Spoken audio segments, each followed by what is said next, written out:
بسم اللہ الرحمن الرحیم۔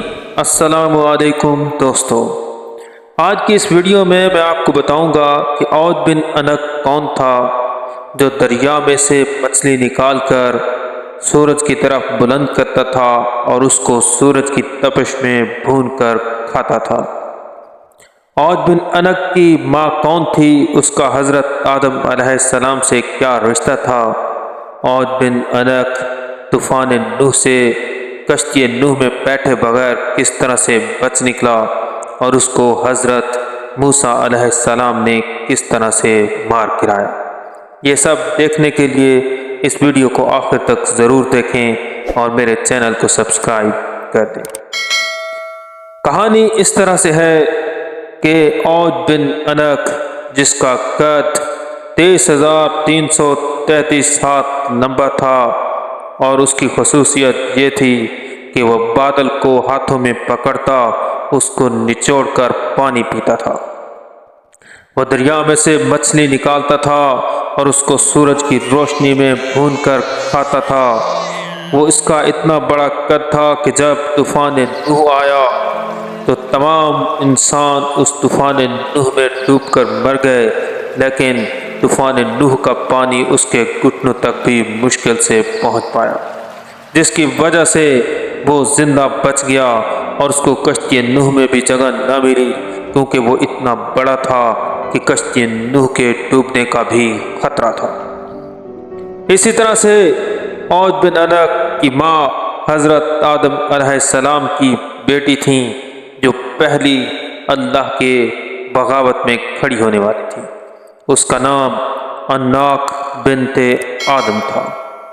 وہ ایک بہت ہی جریب زمین پر بیٹھتی تھی، اس کا قد تمام انسانوں سے سب سے بڑا تھا، اس کے ہاتھ ایک ہاتھ کی 20 انگلیاں تھیں اور ہر انگلی میں 2 ناخن تھے۔ اللہ تعالی نے جب اس کو مارنا چاہا تو اللہ نے ایک شیر کو پیدا کیا جو ہاتھی کے برابر تھا، ایک بھیڑیے کو خلق کیا جو اونٹ کے برابر تھا اور ایک گدھ کو جو خچر کے برابر تھا۔ ان تینوں نے اس کے اوپر حملہ کیا اور اس کو مار گرایا۔ اسی طرح سے عود بن انق 3000 سال تک زندہ رہا، وہ حضرت آدم علیہ السلام سے لے کر حضرت موسیٰ علیہ السلام کے زمانے تک زندہ رہا۔ آخر میں اس نے حضرت موسیٰ علیہ السلام کے ساتھ جنگ کی، جسے جنگ عمالقہ کہا جاتا ہے، جس میں حضرت موسیٰ علیہ السلام نے اس کو مار گرایا۔ کہانی اس طرح سے ہے کہ حضرت موسیٰ علیہ السلام نے جب بنی اسرائیل کی قوم کو فرعون سے نجات دلا دی تو وہ فرعون کے علاقے سے ہجرت کر کے دوسری طرف جانے لگے، تو ان کو خبر ہوئی کہ ایک علاقہ ایسا ہے جہاں پر بہت زیادہ سرسبز اور شادابی ہے اور وہاں پر لوگ آسانی کے ساتھ رہ سکتے ہیں۔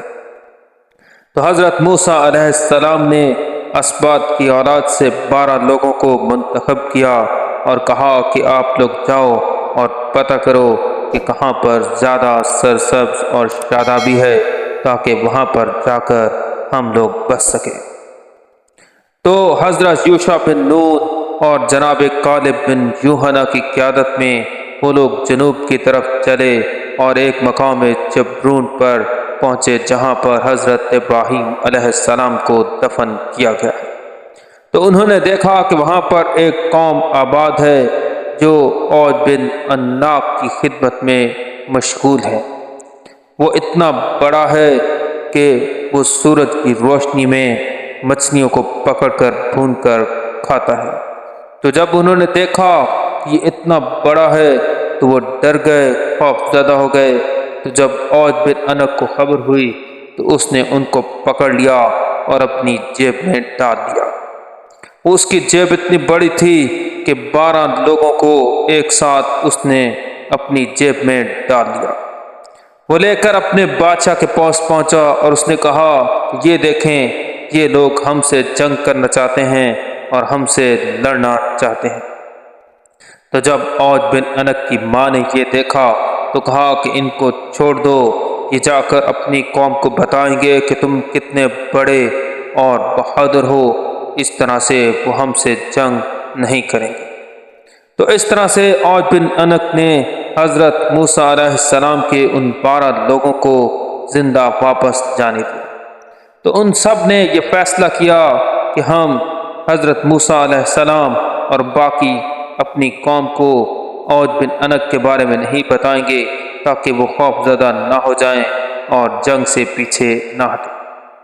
جب فیصلہ ہو گیا تو وہ 12 جب حضرت موسیٰ علیہ السلام کے پاس پہنچے تو حضرت یوشع بن نون اور کالب بن یوحنا کے علاوہ سب نے پورا قصہ بیان کر دیا کہ کس طرح سے وہاں پر ایک شخص رہتا ہے، عوج بن عنق، اتنا بڑا ہے کہ اس کے ساتھ جنگ نہیں کی جا سکتی۔ جب لوگوں نے یہ سنا تو بنی اسرائیل نے فوراً کہا کہ ہم وہاں پر ہرگز نہیں جائیں گے اور اس کے ساتھ جنگ نہیں کریں گے۔ اے موسیٰ، کیا تم ہمیں مروانا چاہتے ہو؟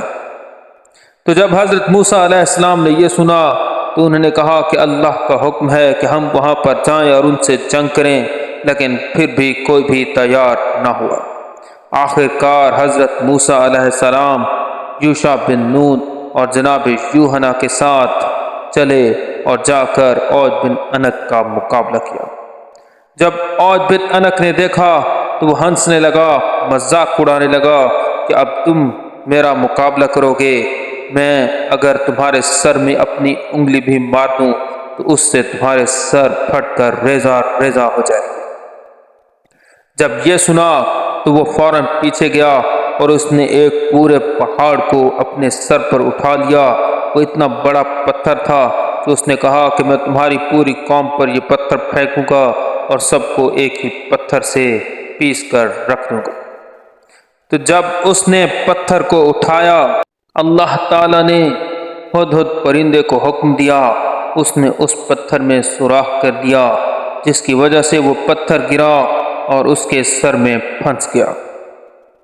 دوسری طرف حضرت موسیٰ علیہ السلام، جن کا قد چھوٹا تھا، ایک روایت کے مطابق 10 گز قد تھا، ان کے پاس 10 گز کا عصا تھا اور انہوں نے 10 گز کا جمپ لگایا اور اس کو اپنے عصا سے مارا جو اس کے ٹخنے پر جا لگا۔ وہ عصا صرف اس کے ٹخنے تک پہنچا۔ جب اس کے ٹخنے پر چوٹ لگی تو اس چوٹ کی وجہ سے وہ نیچے زمین پر آ گرا اور وہیں پر اس کی موت واقع ہو گئی۔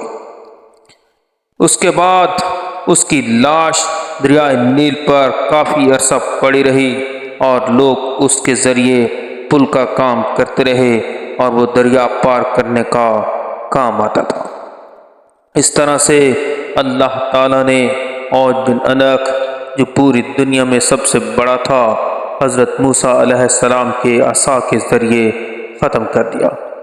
میری اس طرح کی نئی ویڈیوز کو دیکھنے کے لیے میرے چینل کو سبسکرائب کر دیں اور اس ویڈیو کو لائک اور شیئر کرنا ہرگز مت بھولیں، اور کمنٹس میں اپنی رائے کا اظہار ضرور کریں۔ وعلیکم السلام ورحمۃ اللہ وبرکاتہ۔